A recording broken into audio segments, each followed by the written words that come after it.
अस्सलाम वालेकुम dear student, class 10th physics chapter 1 का सेकंड लॉन्ग का क्वेश्चन आज हम देखेंगे कि सेकंड लॉन्ग क्वेश्चन में उसने कहा है कि prove that motion of ball and bowl system is simple harmonic motion. ठीक है, और ये क्वेश्चन भी काफ़ी बोर्ड्स में रिपीट हुआ, लेकिन मैं यहाँ पर लिख नहीं सका।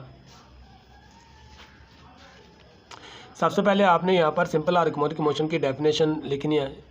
हालांकि उसने क्वेश्चन के अंदर नहीं पूछी, लेकिन फिर भी आप डेफिनेशन लिख दें, क्योंकि इसकी वजह से आपके एक तो पे आंसर की लेंथ बढ़ जाती है, दूसरा ये होता है कि क्वेश्चन में फिर नंबर नहीं आपके किसी तरीके से भी कटते। नेक्स्ट फिर हम चलेंगे एक्सप्लेनेशन के अंदर। एक्सप्लेनेशन के अंदर आपने लिखना है motion of ball and bowl system is SHM। ठीक है, इन सिंपल हार्मोनिक मोशन। उसके बाद आपने पॉइंट पहले आपने एक ओ की बात करनी है, सॉरी ओ की यहाँ पर बेहतर है कि आप पहले बाउल सिस्टम बना लें। ठीक है, ये पॉइंट ओ होता है, ये पॉइंट ए है और ये पॉइंट बी है। तो इस पॉइंट पर तो बॉल रेस्ट पर होती है। ठीक है, क्योंकि यहाँ पर बॉल का जो डिस्प्लेसमेंट वो क्या है, 0 है। चलिए अब देखते हैं यहाँ पर क्या लिखना है। At point A when a ball is at O mean position that is centre of the bowl net force acting on ball is 0। तो नेट फोर्स जो इसके ऊपर एक्ट करेगी वो यहाँ पर क्या होगी, 0। In this position weight of the ball and upward force on the surface, वो दोनों क्या हो जाएंगे, इक्वल हो जाएंगे। सो बॉल उधर रेस्ट पर रहेगी। और कोशिश करें कि आप पेपर में भी ऐसे कलर्स के साथ ही बनाएं, ताकि चेकर के ऊपर आपका अच्छा इंप्रेशन जाए वो और आपको पूरे marks they.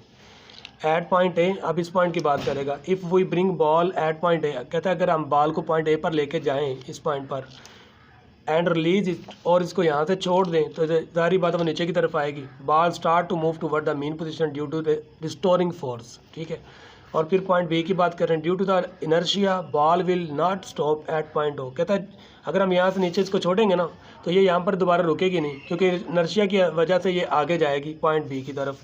Restoring force become maximum at point B, speed of the ball decrease at point B and ball will stop at point B for a while. और जब ये बॉल पॉइंट बी तक पहुंचेगी ना, और एक पॉइंट पर जाके यहाँ पर ये रुक जाएगी, और वहाँ पर फिर ये वहाँ से वापस इस साइड पर आएगी। ठीक है, और फिर उसने आगे लिखा and again will move towards point O, और फिर ये वापस पॉइंट ओ की तरफ आएगी।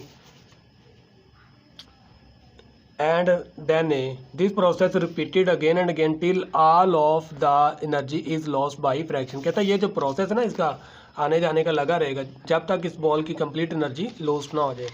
सो एंड पर आपने कंक्लूजन में लिखना है कि जी कंक्लूजन हर कोई लॉन्ग क्वेश्चन के एंड पर आपने लिखना होता है, और उसको ऐसे ही प्यारे तरीके से आपने लिखना है। So it is proved that motion of ball and bowl system is SHM।